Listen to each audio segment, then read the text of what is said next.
con un tema de mucha importancia a nivel de lo que viene a ser a nivel de los países, en este caso dentro de la Organización Mundial de la Salud, la Organización Panamericana de la Salud. ¿Y por qué no hablar dentro de nuestro país, dentro de nuestro sector salud, el tema de la prioridad que tiene el tema de la malaria? Y justamente vamos a hablar un tema de mucha importancia el día de hoy en relación a la situación epidemiológica de la malaria.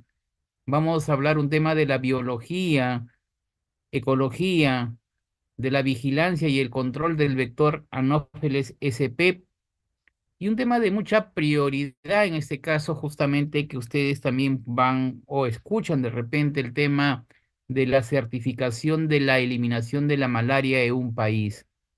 Esto justamente es de mucha importancia dentro de los países de nuestra Organización Mundial de la Salud, incluido nuestro Perú. Va en camino al tema de la eliminación de la malaria. Justamente las últimas publicaciones que vamos a poder compartir ya se está hablando de lo que viene a ser una microplanificación o una microestratificación de riesgos, en este caso dentro de lo que viene a ser el manejo de las zonas maláricas. Y esto es prioridad, digamos, que nosotros debemos tener en cuenta para el gran reto que tienen los países, incluido nuestro Perú, en el tema de la eliminación del vector transmisor de la malaria.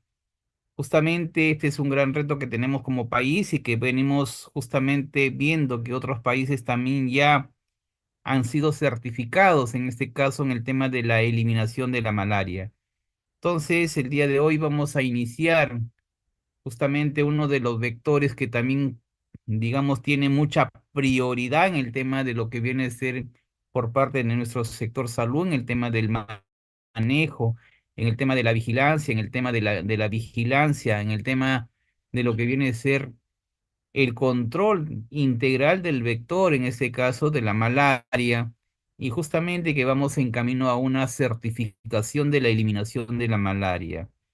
Vamos a hacer una presentación justamente en lo que corresponde el día de hoy. También estará presente el colega Salvador Villegas Tirado, un colega biólogo con mucha amplia experiencia en el tema de lo que viene a ser el manejo de los vectores. Él estuvo también trabajando en el tema del Centro de Investigación y Capacitación en Entomología, el CICE, que queda a nivel de Sullana, y este justamente se manejaba muchos trabajos de investigación. Entonces vamos a dar inicio el día de hoy. Estaré yo justamente con el tema de lo que es la vigilancia epidemiológica de la malaria, la biología, y luego estará justamente también el colega Salvador Villegas con el tema de la vigilancia. Luego estaremos retomando el tema del control y justamente lo que correspondería a la certificación de la malaria. Vamos a dar inicio entonces a todos ustedes. Vamos a compartir la información bibliográfica por parte de BQC y el Colegio de Biólogos Callao. A finalizar, y justamente también cualquier duda estamos llanos a absolverlas o inquietudes para poder compartir todo el día de hoy. Vamos a hacer una declaración de exoneración de responsabilidad, y esto es fundamental, que los contenidos y opiniones vertidas en la presente disertación se realizan a título personal, no representan ninguna posición, en este caso, de la institución que yo trabajo. Soy de la DIGESA y del Ministerio de Salud, sino que estos son experiencias vividas de repente a través de mi persona, a través de Salvador, y material bibliográfico que nosotros también hemos podido participar en eventos internacionales, en este caso que estamos compartiendo con ustedes el día de hoy, y por qué no hablar también de la bibliografía que se estará compartiendo con todos ustedes. Entonces, esto que quede muy en claro, el tema que es todo viene a ser por a título personal y que no representa alguna posición de la institución que venimos laborando. Esto un poco para ver el día de hoy los temas a tratar, y esto creo que de mucha prioridad. Primeramente, la situación epidemiológica de la malaria a nivel de un contexto macro como a nivel mundial, después nuestro país. Estaríamos hablando de la biología y ecología del vector Anopheles sp, el enfoque multisectorial para el control de la malaria, que es una prioridad que se está viendo a nivel de los países, el tema de la vigilancia entomológica, el seguimiento y evaluación del control del vector Anopheles sp, la detección pasiva y activa de los casos, el diagnóstico parasitológico de la malaria clínica en contexto de la eliminación y lo que es un tema de mucha prioridad, el tema de la planificación y la gestión de un programa de eliminación de la malaria. Entonces, hay algo mucho que compartir el día de hoy. También estará Salvador con el tema de la biología y de la vigilancia entomológica a nivel del vector de la malaria. Vamos a dar inicio con el tema de la situación epidemiológica, que es algo que nosotros debemos tener muy en claro en relación a la situación epidemiológica de la malaria. Entonces hay que tener en cuenta que la malaria es una enfermedad potencialmente mortal causada por el parásito que se transmite de persona a través de la picadura de los mosquitos infectados, que vienen a ser los anófeles SP, y a través del plasmodium.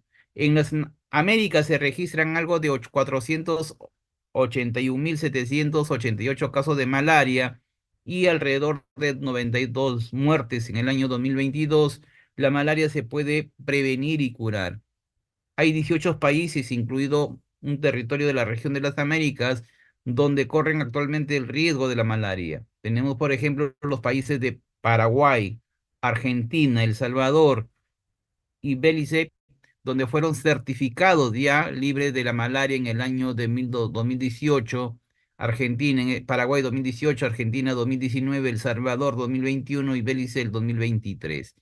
Entonces, esto un poco para ver el contexto, a ver, Quique, si me ayudas, por favor, cómo viene manejándose. Tenemos el link que ustedes también pueden ingresar, sino que por el tiempo vamos un poquito a poder acelerar el tema y ustedes también puedan de repente en casa poder a través del link ingresar. Y lógico, cualquier consulta por vía al grupo, o vía WhatsApp o vía correo, estaremos siempre a disposición. A ver, Quique, si me ayudas, por favor. Mire, tenemos este link que es de la OMS que justamente nos permite evaluar. Vamos a pasar un poco para que vean ustedes el tema de lo que viene a ser la resistencia, el tema también de lo que viene a ser el manejo de tratamiento y el tema de cómo se está viene presentando a nivel de lo que viene a ser nuestras áreas geográficas a nivel. Entonces, vamos a dar inicio el día de hoy con lo que viene a ser en este caso, por ejemplo, entramos al menú.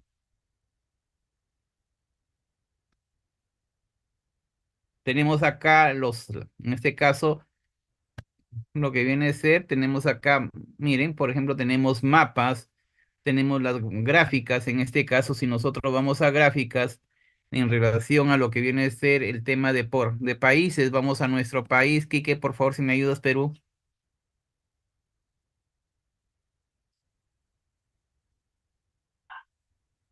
Ya tenemos acá el tema de resistencia, vamos a ir al tema de resistencia.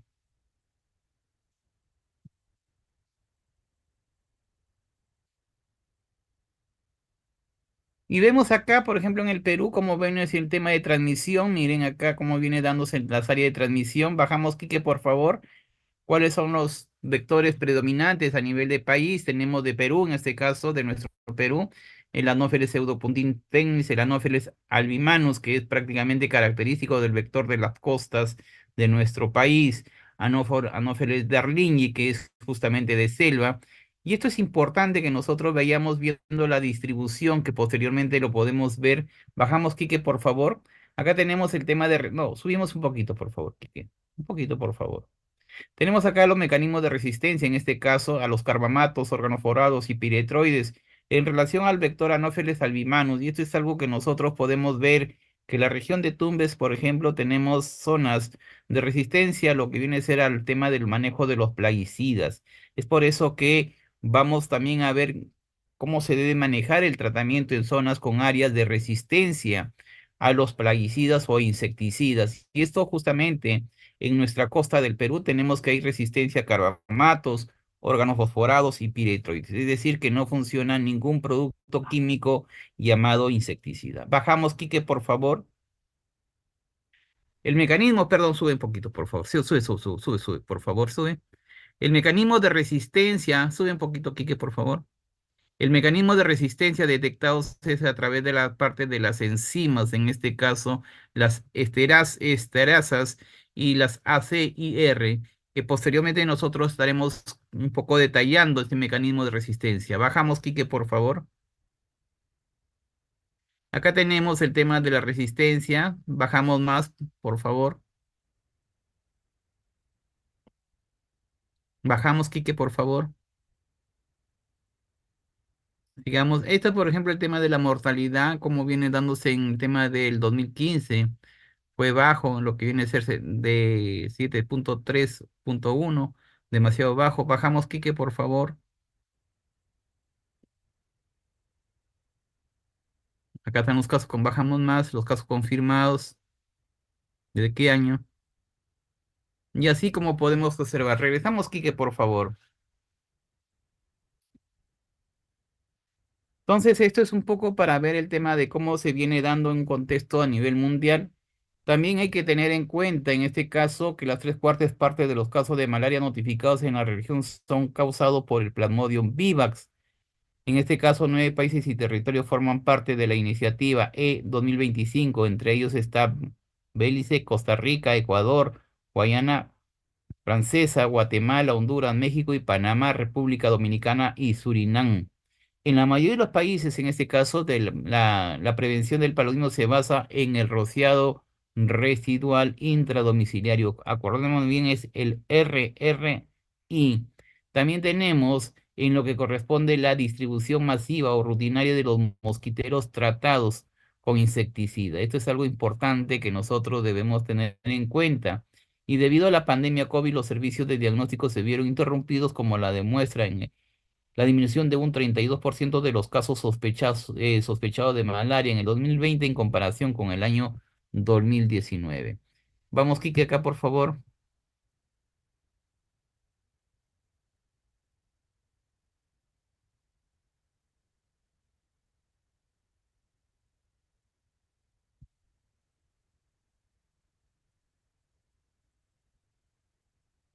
Tenemos acá, en este caso, el manejo de los de la malaria. Espero que está cargando. Entonces, acá vemos, por ejemplo, el tema acá como país.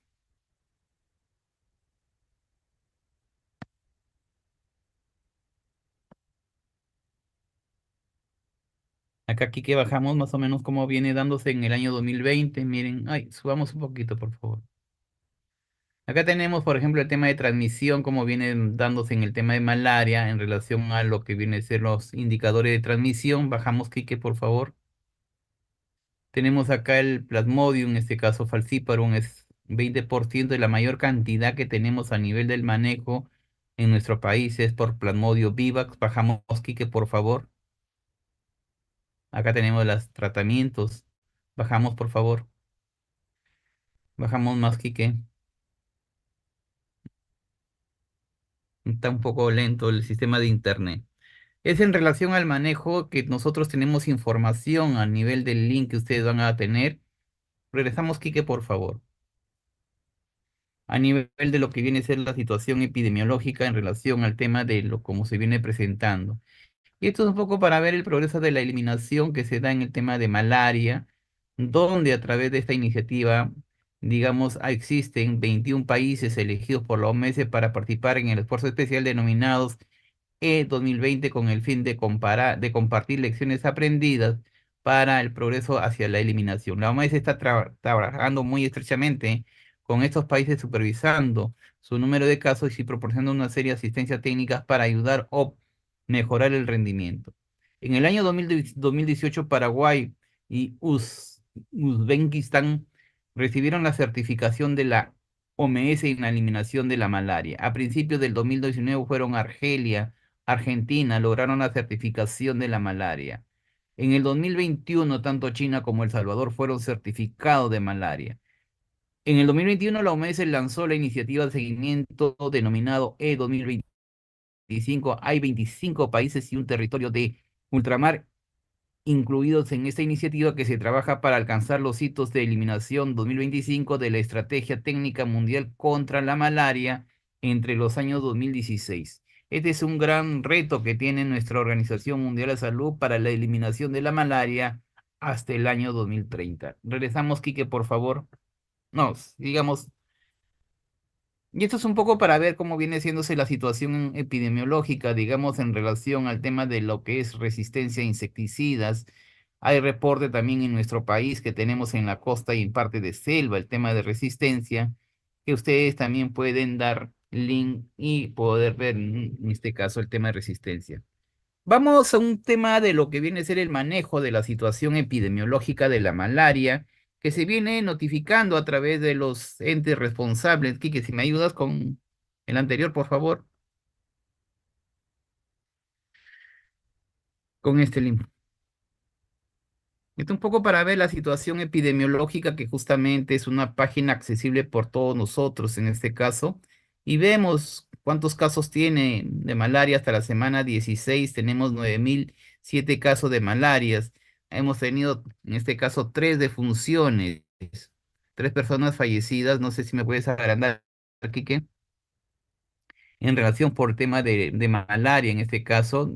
Y acá vemos, por ejemplo, las regiones donde se presenta la mayor cantidad de casos de malaria siempre es la región de Loreto. Nosotros tenemos acá, baja, corre Quique, por favor, para el extremo derecho. Sumamos un poquito más. Acá tenemos en este caso, las personas fallecidas, como podemos observar, justamente corresponden a la región de Loreto. Esto es algo que nosotros debemos tener en cuenta, que la notificación que maneja nuestra Dirección General de Epidemiología justamente se basa al 100% de los casos confirmados. Esto es algo que nosotros debemos tener en cuenta en relación a los casos confirmados. Y esto nosotros podemos tener información de 2004, de 2024, como también la información del 2023, donde nosotros podemos ver cómo terminó el año 2023 en relación a la malaria.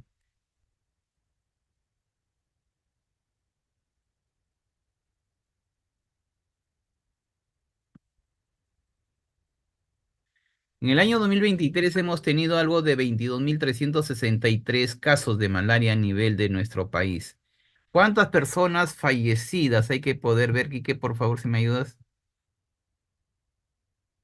Hemos tenido una persona fallecida en este caso, una persona fallecida que corresponde a la región de Loreto, que es algo que siempre tenemos la zona más crítica en relación al tema de la malaria. Tenemos ahí los casos, en este caso, y esto es algo que nosotros debemos siempre tener en cuenta, que la mayor región concentrada, los casos, se concentran los casos de malaria es en la región de Loreto. Regresamos, Kike, a la presentación, por favor. Entonces, esta página ustedes lo pueden encontrar en lo que viene a ser la dirección, y esto es algo que siempre nosotros nos preguntamos, y ese es el por qué eliminar la malaria. Este es un tema de mucha prioridad, que todos nosotros que estamos un poco en salud pública tenemos esa gran interrogante, que es ¿por qué eliminar la malaria? Y esto se basa en cuatro, digamos, grandes temas, digamos, en lo que corresponde, por ejemplo, uno de ellos, la salud pública, los aspectos económicos, la equidad y el resurgimiento en algunos sitios, en algunas regiones, de lo que viene a ser el tema de malaria. Y esto es algo, por ejemplo, si hablamos en salud pública, nos permite librar al país de una enfermedad que causa cuadros clínicos graves y muerte en relación de la malaria. Dentro de los aspectos económicos se debe eliminar la malaria porque para evitar más que todo y aliviar la carga económica de la malaria. Esto significa gastos, merma para el país, para la familia, cuando tenemos familiares con malaria. Lo otro, la equidad, para disminuir las inequidades que surgen, porque la malaria afecta a la población más vulnerable, como vamos a detallar, y a las personas con situación de pobreza. En relación al resurgimiento, en este caso, es justamente para evitar gastar los recursos en resurgimiento que ocurren cuando se descuida el control. Entonces, cuando nosotros descuidamos el control, es importante que justamente vamos a tener zonas con transmisión de lo que viene a ser en este caso zonas maláricas, digamos así, de nuestra región que nosotros estuviéramos laborando, o a nivel de las regiones de nuestro país. Ahora, el por qué eliminar por razones de salud pública principalmente. Y esto hay que tener en cuenta que la malaria causa el 7,8% de muertes a nivel mundial en la población infantil menor de 5 años en el año 2020. Como también tenemos 627.000 muertes y 241 millones de casos de enfermedad de la malaria. Hay que tener en cuenta que esto tiene efectos directos sobre la población, principalmente al momento de ver la tasa de supervivencia perinatal y neonatal.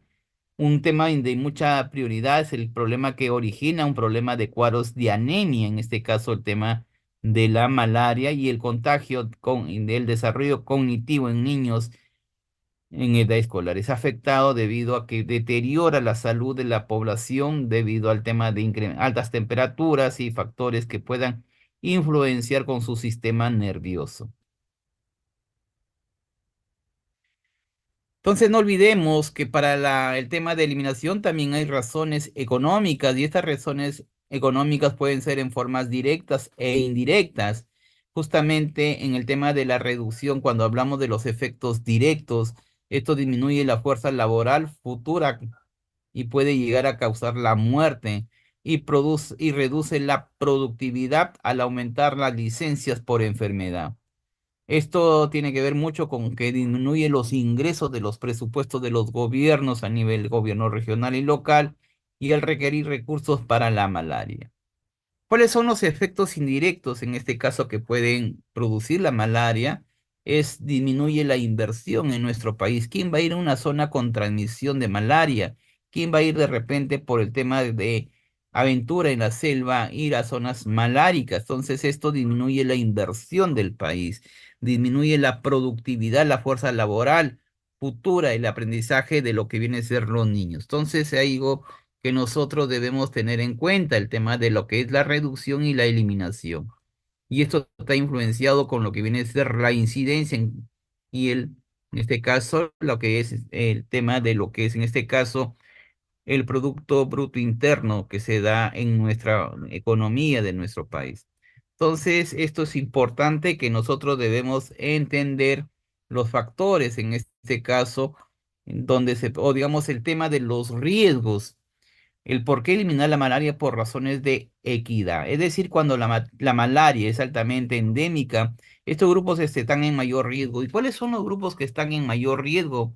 La pregunta más común es la población infantil, en este caso los niños menores de 5 años, las madres gestantes, las embarazadas en este caso que son, y los bebés son más vulnerables a los efectos nocivos de la intención.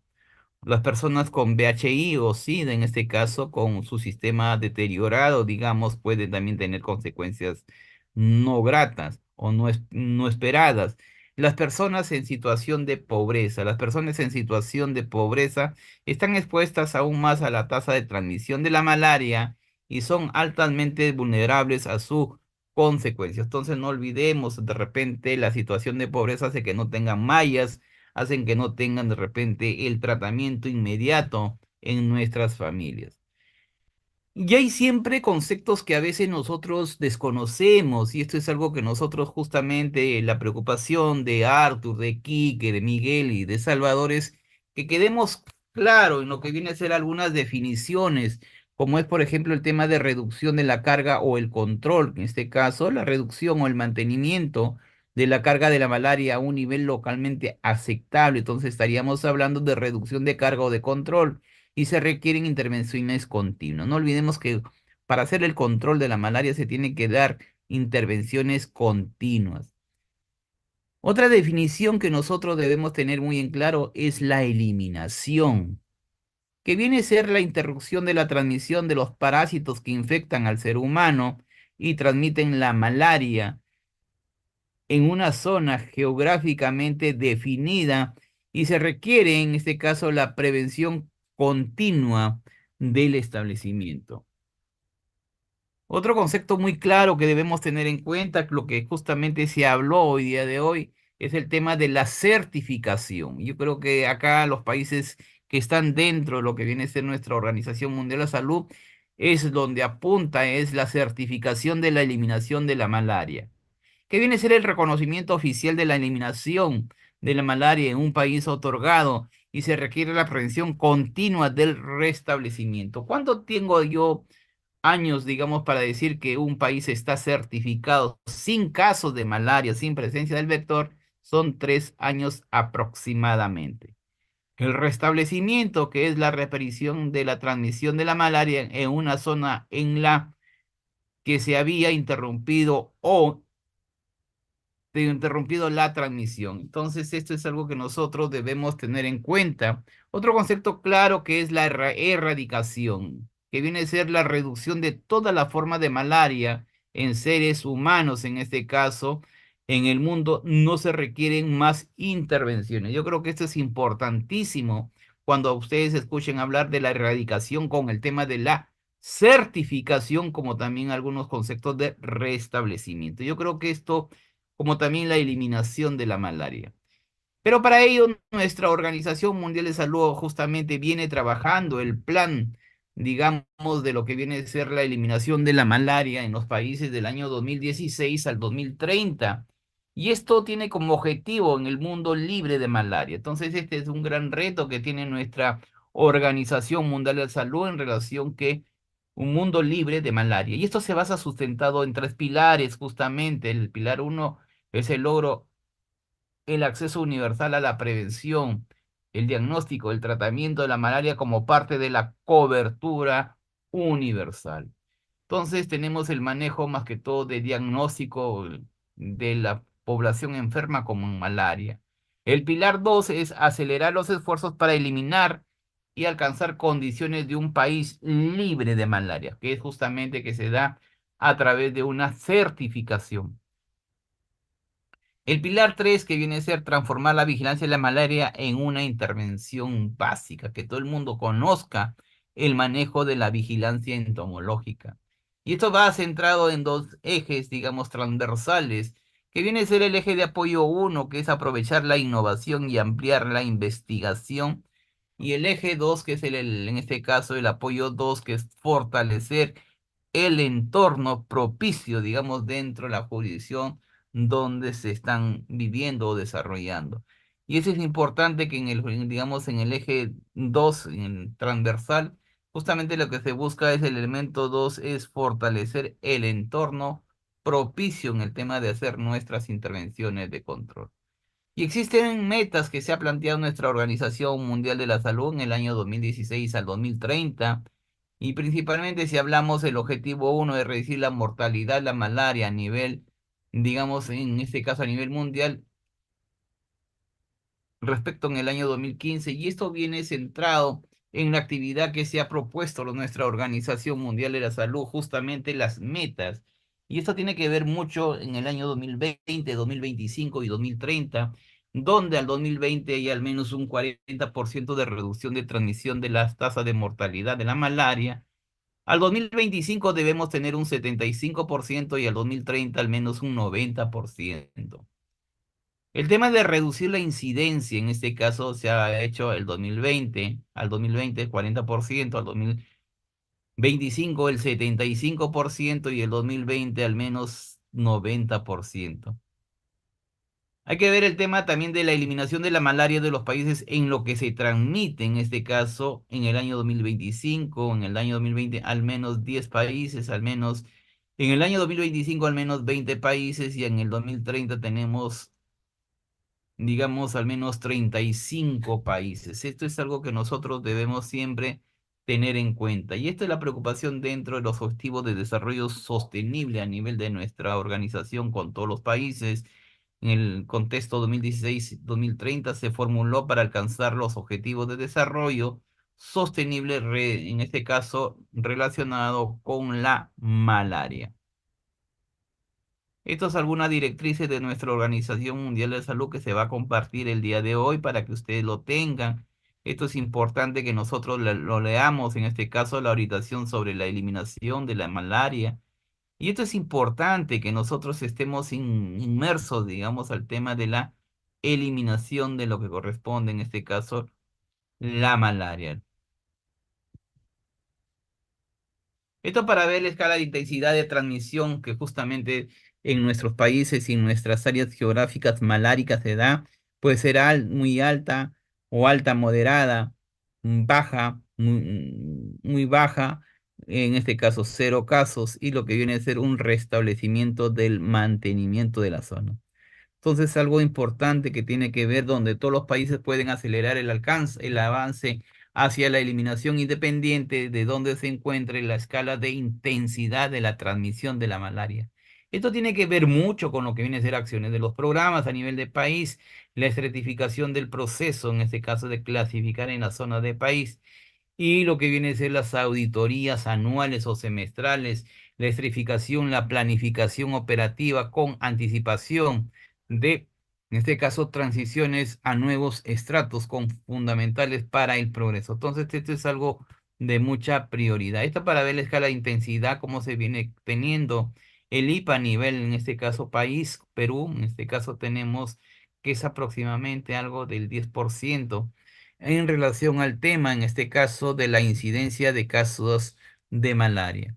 Y esto, por ejemplo, para ver en algunas intervenciones, por ejemplo, cuando es muy alta, cuando es moderada o cuando es, digamos, baja, o de repente, en este caso, demasiado baja. Yo creo que esto es importantísimo que nosotros tengamos en cuenta. ¿Cuáles son los principios de la eliminación de la malaria? Esto hay que tener en cuenta. La eliminación es un proceso que se asume y dirigen los países.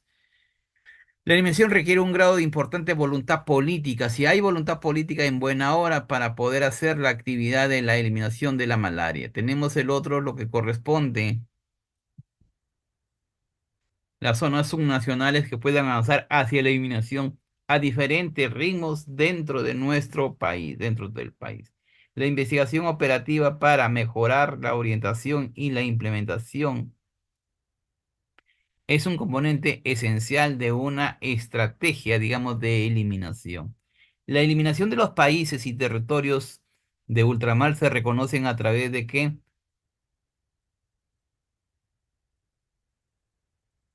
hay que tener en cuenta que justamente eh, después de la eliminación los países deben aplicar medidas para prevenir el restablecimiento, es decir, de nuevo tener áreas con el problema de zonas maláricas a nivel de nuestro país.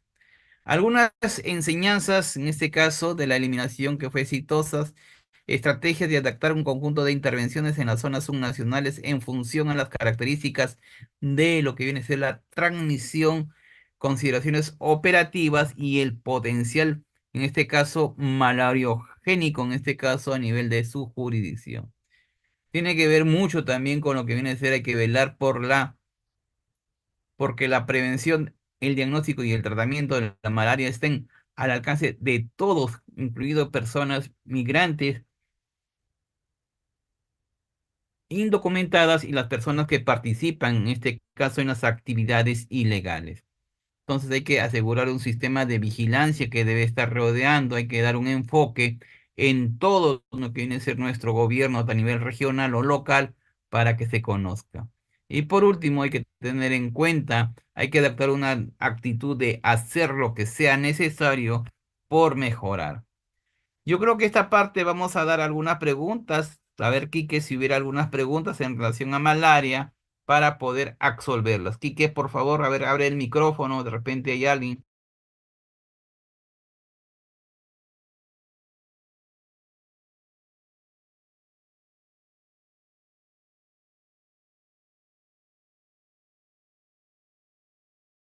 No, no hay ninguna pregunta, Quique. Avanzamos, por favor, porque tenemos también la presencia de Salvador y tenemos que continuar con todo el programa. Pasemos, por favor, al siguiente tema. Vamos a un tema de mucha prioridad que justamente incluye a los vectores, en este caso la biología y ecología del vector Anopheles SP. Entonces, yo creo que esto es importante que nosotros conozcamos bien. Primeramente, hay que ver la taxonomía, a qué filo pertenece, a qué clase, al orden, y hay que ver el suborden que nosotros estaríamos teniendo dentro de lo que viene a ser el vector de la malaria y la familia dentro de lo que corresponde al vector Anopheles. Entonces, si hablamos del filo Bifiloartrópoda, la clase insecta, tenemos la orden díptera. ¿Y por qué hablamos de orden díptera? Por las dos alas que tiene, la suborden nematocera, en este caso antenas largas, Y dentro de las familias, en este caso que tenemos, pertenece a la familia Culicidae, que está en el vector, en este caso, Anopheles, y lo que corresponde al vector Aedes, en este caso, Aedes, que tenemos a nivel de nuestro país. Entonces, al hablar de la familia Culicidae, también tenemos los géneros Anophelinae, en este caso, en relación a Anopheles SP o Anopheles albimanus, darlingis o Pseudopuntipenis, que son los tres tipos de vectores. El ciclo de vida, que es importante que se conozca en este caso, existen 480 especies de mosquitos de anófeles, en este caso, en relación a la transmisión de la malaria, y 15 de ellas son consideradas las principales, el vector de la malaria. Tenemos entonces las fases de que pase, en este caso, dentro del ciclo evolutivo del vector Anopheles sp. Tenemos que el vector adulto hembra coloca sus huevos en manantiales, charcos o zonas alejadas de nuestra comunidad, de nuestra vivienda, pone sus huevos y esto va desarrollándose a través de los estadios larvales, larva uno, larva 2, larva 3 y larva 4. Luego estaría pasando por un estadio de pupa y por último estaríamos nuevamente hablando del vector adulto. Los últimos estudios de fuentes cooperantes como es el Instituto Pedro Curie, La Habana, Cuba, se habla, por ejemplo, del tema de lo que correspondería el tema de lo que es la evolución, en que en condiciones óptimas vamos a tener un desarrollo en corto tiempo de 7 a 9 días aproximadamente. Y estos son los cuatro estadios. Tenemos huevo, como podemos observar acá, el huevo, tenemos el estadio de larvas, el estadio de pupas y el estadio, en este caso, de nuestro vector adulto de Anopheles sp. El estadio de huevos, en este caso, hay que tener en cuenta. Esto es diferente ya a lo que viene a ser el vector Aedes aegypti, sino que estos huevos generalmente son depositados en agua, en pozas de lluvia, lagunas, riberas de ríos, lagos, etcétera. Y estos pueden colocar sus huevos, en este caso, porque tienen unos flotadores que estarían, digamos, en un tema de más o menos aproximadamente entre 50 a 200 huevos. El tiempo que transcurre para que los huevos eclosionen depende de gran parte de la temperatura, y esto es lo que justamente se mencionaba, que a unos 30 grados centígrados los huevos eclosionan en las larvas entre 2 a 3 días. En zonas templadas, en este caso de 16 a más grados centígrados, en este caso pueden eclosionar entre 7 a 14 días, fundamentalmente. El estadio de larvas, como podemos observar, presenta tres grandes segmentos: cabeza, tórax y abdomen, donde también podemos ver que presentan los cepillos bucales, en este caso la parte, digamos, de acá. Hay que tener en cuenta que justamente carece de no tiene un sifón respiratorio, en este caso, en ese estadías de larva, el anófeles no cuenta con estadios, digamos, de lo que correspondería, digamos, para la alimentación. En este caso, lo que correspondería que hay cuatro estadios de larva, en este caso, larva 1, larva 2, larva 3, larva 4. Y el desarrollo de la larva a pupa puede tardar entre 5 a 10 días, de acuerdo a la temperatura tropical, de acuerdo a la cantidad de lo que correspondería en el tema de lo que es material en partículas pequeñas para la alimentación del vector, en este caso, Anopheles. El estadio de pupa, como podemos observar, que puede pasar de pupa a vector adulto entre 2 días aproximadamente, y esto generalmente no requiere alimentación del vector. Justamente acá, esto no requiere alimentación del vector, y lo cual es necesario entender más que todo que las condiciones actuales, por ejemplo, en algunos casos ha acelerado el estadio evolutivo de lo que correspondería a la pupa. Entonces acá tenemos el tema de lo que corresponde, digamos, ya a un vector adulto.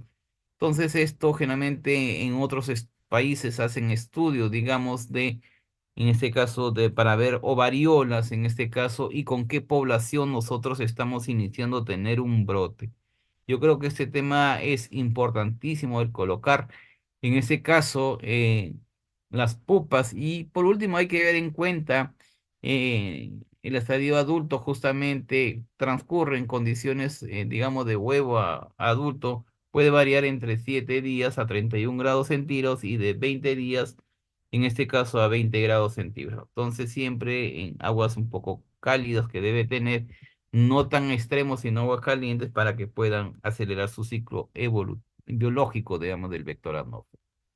Tenemos otra, las diferencias entre los anofelinos, en este caso, entre el tema de los culicidios con los anofelinos. Tenemos en caso de anofelino, entonces tenemos la diferencia entre la cabeza de anófeles, que es importante.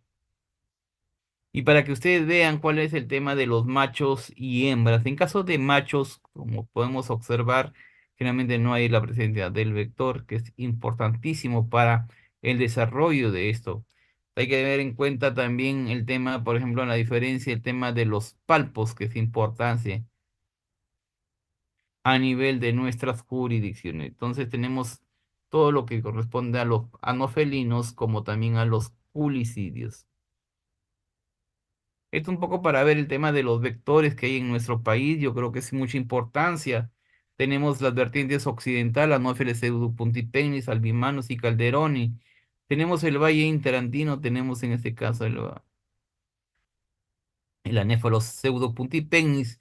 Tenemos acá de acuerdo a la zona de nuestro país, tenemos valles orientales, Yunga fluvial o dermativos en este caso. Tenemos también los valles interaninos, y como tenemos Anopheles pseudopuntipegnis. Tenemos los valles orientales, Yungay fluvial y selva alta. Tenemos los diferentes vectores de nuestra costa.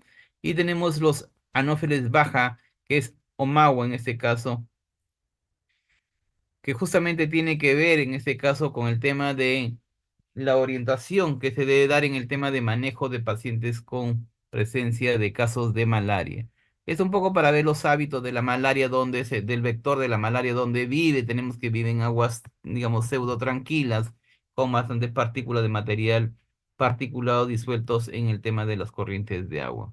Entonces, estos son los vectores principales, el Anopheles pseudopuntipegnis en este caso, el Anopheles albimanus, que tienen que ver mucho en el tema de nuestras costas de nuestro país, como es la región de Tumbes, Piura, Sullana, Lambayeque, San Martín y Loreto, Yurimaguas. Entonces, es importante que nosotros vayamos conociendo bien el tema de los vectores. También tenemos el Adógenes darwinii, que es típico de nuestra selva, porque es importante, debemos tener en cuenta el tema de las condiciones y a qué hora ocurren en este caso las invitaciones para poder hacer el desarrollo respectivo de su, digamos, un ciclo biológico del anófero. Entonces tiene que ver mucho en relación al material particulado, en este caso la longevidad del anófero, que es importante. Tenemos acá algunos mosquitos que es justamente que pican predominantemente. Y esto tiene que ver mucho en este caso con el tema de las condiciones para tener una longevidad adecuada en el tema de nuestros vectores. Y esto algunas características en este caso, por ejemplo, en relación a la alimentación, hay clasificaciones antropofólicas en este caso dentro. Tenemos acá otras condiciones como es. Y eso tiene que ver mucho en este caso con algunas características que tiene del vector. En este caso, los mosquitos prefieren siempre picarse de sangre de humanos, mientras que otros prefieren alimentarse de lo que viene a ser sangre de los animales en caso de lo que correspondería a los casos de malaria. Esta es la longevidad, en este caso, que más o menos aproximadamente llega a 30 años, el vector Angelo, perdón, en este caso en relación a lo que viene a ser la longevidad en este caso, que tiene que ver dos factores, los ciclos esporogónicos y los ciclos gonadotróficos. Hablar de un ciclo esporogónico comprende desde la ingesta de sangre hasta las formas sexuales maduras, en este caso, que son los gametocitos, hasta cuando el mosquito se convierte en infectivo con presencia de esporozoitos, en este caso, en sus glándulas salivares. Y estos están directamente relacionados con el número de las posturas. Entonces, eso es cuando hablamos de un ciclo esporogónico. Y cuando hablamos de un ciclo gonadotrófico es el periodo de desarrollo de los ovarios y comprende desde la forma de sangre adecuada hasta la maduración y postura de los huevos. Entonces, esto es algo que nosotros debemos tener en cuenta en relación al tema de las intervenciones de control como son el rociado. Esto es un poco para ver la identificación de de las especies que tuviéramos en nuestra jurisdicción donde vivimos o laboramos a través de métodos de morfología utilizando las claves taxonómicas que nosotros debemos tener en cuenta, como también en algunos temas de la citotaxonomía. Este método se utilizan diferencias especies específicas en los cromosomas ya de un punto de vista molecular. Estas técnicas solo se pueden aplicar en ciertas etapas del ciclo de vida que nosotros tengamos en cuenta, como también los métodos moleculares. Estos cambios, estos métodos en este caso consisten en los almacenes. Y esto tiene que ver mucho en este caso con los métodos moleculares, en este caso que justamente consiste bastante en lo que viene a ser las diferencias específicas a nivel del ADN. Dado que el ADN no cambia durante el ciclo de vida, estos mosquitos se pueden aplicar a cualquier estadio de la vida, en este caso de nuestro vector, como lo que tenemos en este caso los estadios inmaduros o adultos del mosquito. Los métodos de identificación citotaxonómicas, en este caso, y moleculares, se utilizan normalmente para la identificación de los grupos de especies que no muestran diferencias, en este caso, morfológicas entre sí, como en los complejos de especies críticas. La siguiente, por favor.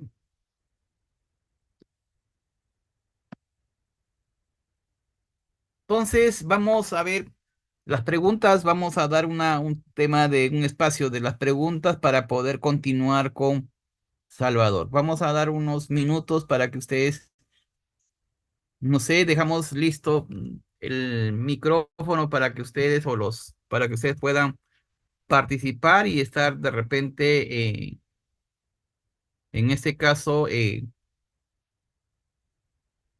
a ver, te escuchamos, Mónica, te escuchamos. Justamente hay una participación de la colega Mónica Urdo. Estamos para conversar, Mónica. Del cuanto al vector de la malaria, es igual que el del dengue, o sea, solamente la hembra es la que, por ejemplo, la que pica, la que Claro, busca el cuando alimento. hablamos de ciclos gonadotróficos, Ujú. justamente es el desarrollo que hace el tema del vector. En este caso, estamos hablando del anófeles hembra que justamente necesita para la sangre, en este caso las proteínas, digamos, de nuestra sangre y dar.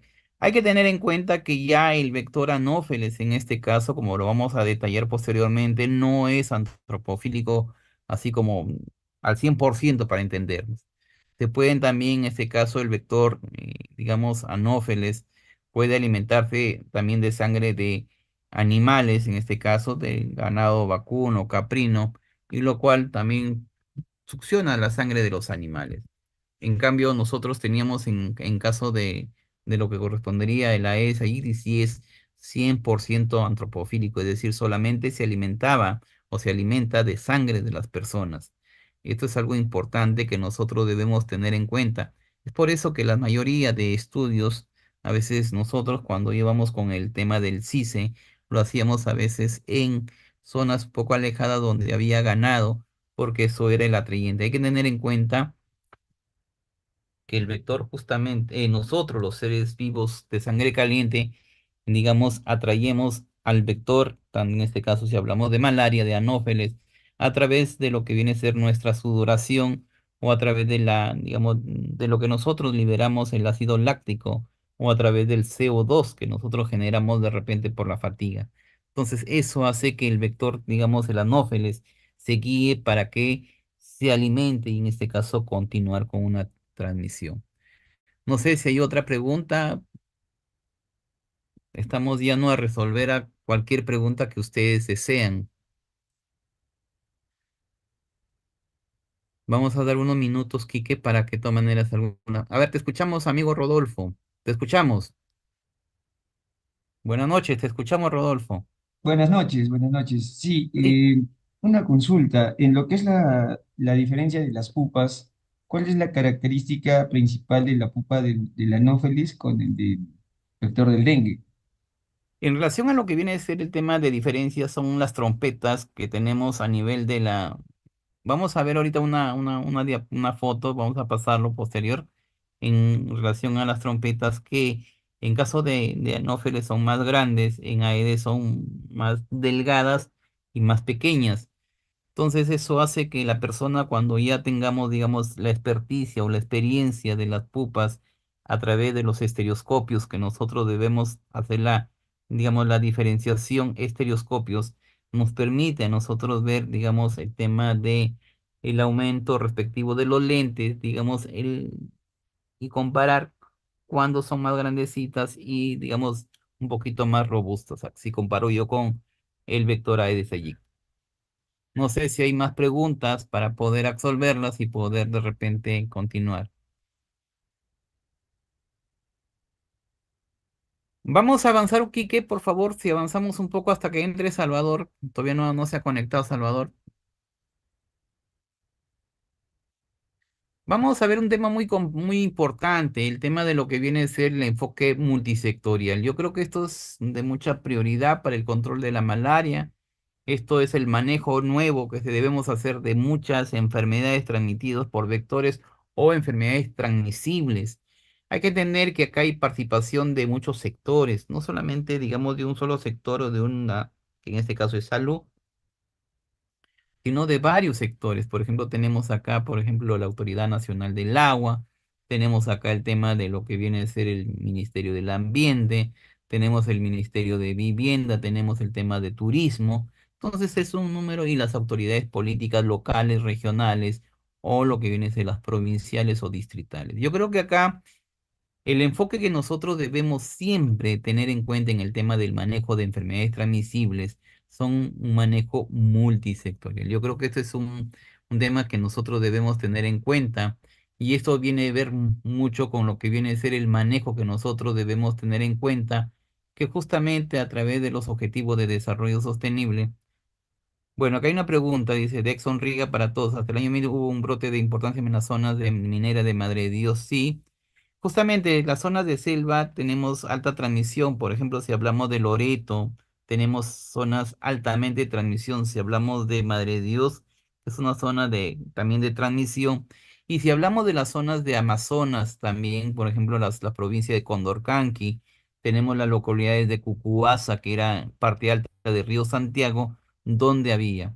Bueno, acá dice de Abel para todos. Vamos a ver una pregunta de Abel, que justamente me parece muy interesante. Bueno, en el tema de los animales infectados con malaria presenta la misma sintomología que los humanos. En relación a la sintomatología, digamos, de animales, digamos, hay que tener en cuenta que el sistema inmunitario que tienen los animales, como pueden ser, digamos, cualquier animal, ganado, vacuno, digamos, de repente nosotros no percatamos tanto como si fuera un ser humano, pero también deben manifestar alguna sintomatología en relación a la transmisión, digamos, como es, por ejemplo, de signos y síntomas, en este caso, de los cuadros que nosotros de repente desarrollamos. Yo creo que esta pregunta es muy interesante, ¿ah? En relación a la sintomatología que se dan también de repente en animales. Yo creo que esto me comprometo a compartir información, muy buena inquietud del amigo Abel, en relación a alguna sintomatología típica que puedan desarrollar en malaria en animales. Yo creo que esto es muy interesante. Abel, vamos a compartir en la plataforma el día de hoy el tema de la alguna sintomatología de malaria. Yo supongo no me he percatado una buena inquietud de Abel en relación a sintomatología, pero supongo que debe desarrollar algunos cuadros casi similares, de repente con no intensidad como nosotros que podemos de repente evidenciar, pero que sí se deben estar presentando en los animales.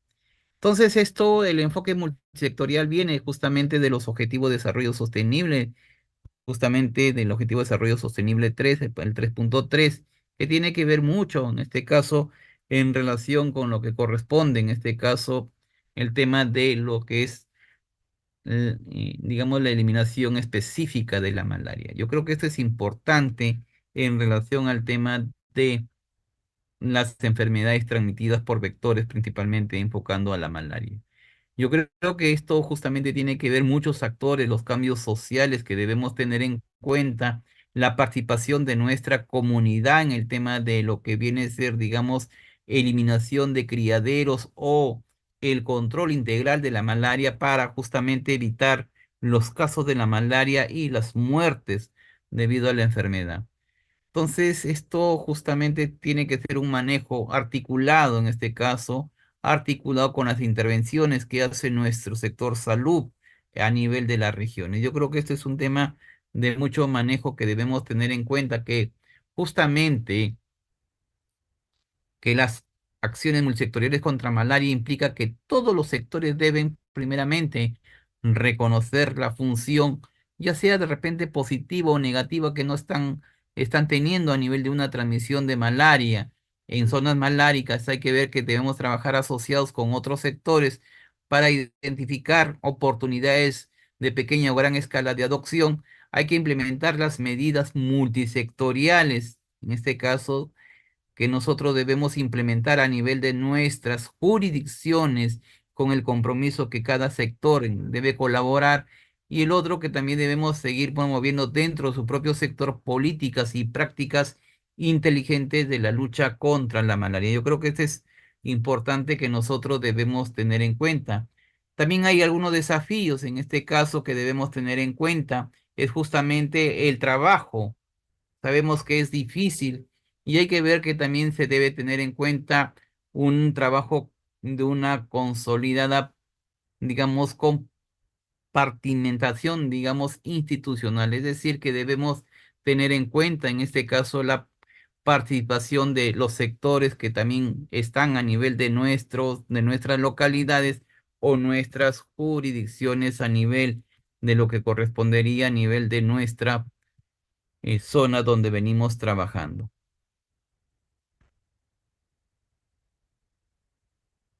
Esto para un poco ver el ejemplo, justamente ahí el tema de la participación no solamente de nuestro sector, sí debe estar liderando salud, pero hay que ver también que debe estar participando educación, hay que ver que debe estar economía, energía, la parte, digamos, de toda la parte de agricultura, el tema también de comunicación. Hay que ver que todos tenemos que tener una participación, principalmente en lo que viene a ser el control de los patógenos, en este caso, en la salud relacionada a los determinantes, en este caso ambientales, en el tema de nuestra economía y la parte de los determinantes sociales, y en lo que viene a ser la parte ambiental y la parte de la agroecología en el tema de transmisión de la malaria. Yo creo que esto es importante que nosotros debemos tener en cuenta, y para evaluar en este caso nuestro trabajo multisectorial, justamente dichas evaluaciones deben incluir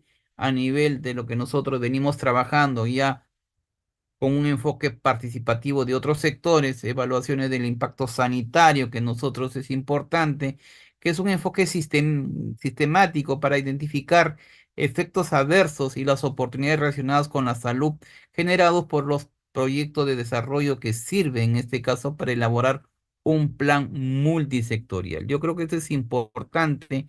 También hay que ver la evaluación del impacto ambiental, que justamente tiene que ver como un instrumento de planificación y para, en este caso, que debemos tener en cuenta para la adopción de decisiones que sirven para identificar, en este caso, y ver el tema de las repercusiones ambientales que se puedan estar dando a nivel de nuestras jurisdicciones. Y esto tenemos que ver mucho con lo que correspondería, digamos, en este caso, el impacto que puede ser un impacto ambiental, un impacto económico que también debemos tener en cuenta. Tenemos que ver el tema de lo que correspondería también el análisis de relación de costo-beneficio que debemos tener en cuenta, y la relación de costo-eficacia. Yo creo que esto debemos siempre dar un manejo en relación al tema de los costos-eficacia que nosotros debemos tener en cuenta para formar y examinar tanto los costos como los resultados sanitarios de una o más intervenciones que nosotros, de acuerdo a nuestra realidad local o nuestra realidad geográfica, debemos tener en cuenta. Hay que ver también el análisis de la relación costo-beneficio, en este caso, que es importante, y las evaluaciones también de nuestro impacto a nivel desde un punto de vista económico. Entonces, perdón, hay que ver también el tema de la educación, que es un tema de mucha prioridad que debemos tener en cuenta a través de la educación y el compartimiento, en este caso, de lo que viene a ser nuestra educación, que debemos trabajar principalmente con los niños. Yo creo que los niños es una manera de articular un trabajo, digamos, con la familia. ¿Quién más que el niño que está, digamos, mimado o, digamos, con el cariño de los padres? Para que nosotros conozcamos de cerca, digamos, el trabajo que se viene haciendo en casa en caso tuviéramos, digamos, problemas con transmisión de ciertas enfermedades como la malaria u otras de repente que se pueda estar presentando a nivel de la transmisión, digamos, en población, como son en este caso los niños o las familias que tuviéramos en zonas de transmisión de malaria. Bueno, solamente algo para complementar, la ponencia de Salvador ha sido completa, digamos, todo lo que viene a ser malaria. Solamente lo último que nosotros debemos tener en cuenta para lo que viene a ser la certificación de la eliminación de la malaria, en este caso que otorga nuestra Organización Mundial de la Salud en los países. Esto tiene que ver bastante con la transmisión local de la malaria que se ha interrumpido por completo, en este caso en un país, dando lugar a la ausencia de casos autóctonos de malaria en humanos durante al menos los últimos 3 años consecutivos. 36 meses. Esto es algo importante que justamente debemos considerar los 36 meses. No debe de haber transmisión autóctona, en este caso en un país, para que sea certificado por nuestra Organización Mundial de la Salud, que es un país libre de malaria. Y en todo país, en todo el país funciona un programa adecuado para prevenir el restablecimiento, en este caso para prevenir que no haya el restablecimiento de casos autóctonos de malaria. Entonces, esto es fundamental. Cuando nosotros, por ejemplo, estuvimos en Tumbes, esto hay que tener en cuenta, nosotros estuvimos casi yendo a los 4 años, sino que ya comenzaron a venir los migrantes del país de Venezuela y hubo de nuevo la reintroducción, en este caso, la reintroducción de casos de malaria. Y ahí ya prácticamente, digamos, ya nuestro país, en este caso, si nosotros consideraríamos en este caso que no hubiera transmisión, lamentablemente, pero sí teníamos transmisión activa en Iquitos y otras regiones, ya que Salvador lo ha detallado. Entonces, no olvidemos que para que sea declarado un país, estamos hablando no una localidad, es un país libre de malaria, tiene que haber, digamos, te ha interrumpido por 36 meses o 3 años consecutivos libre de malaria de casos autóctonos. Quique, la siguiente, por favor. La siguiente, Quique. Y por último, no, en relación a un panorama en el tema de la certificación para la eliminación de la malaria, ¿qué hace el país? Solicita oficialmente por parte del país a la Organización Mundial de la Salud, hace una solicitud oficial, hace una evaluación del grado de preparación del plan de acción y calendario, en este caso que se tiene que elaborar para poder continuar con el, digamos, el monitoreo, la presentación de un informe, en este caso nacional como país que ha controlado y ha eliminado principalmente la malaria. Hay una aprobación por parte del Grupo Asesor de Políticas para Malaria de la Organización Mundial de la Salud, revisión y recomendaciones por parte del panel de expertos de certificación de la eliminación de la malaria, y hay una misión de evaluación, en este caso también independiente, en relación para ser dado, en este caso, la certificación otorgada por el director general de la Organización Mundial de la Salud en lo que viene a ser la certificación libre de malaria. Yo creo que esto es importante que nosotros entendamos bien que nuestro país está, digamos, dentro de la propuesta que quiere llegar a que sea nuestro Perú un país libre.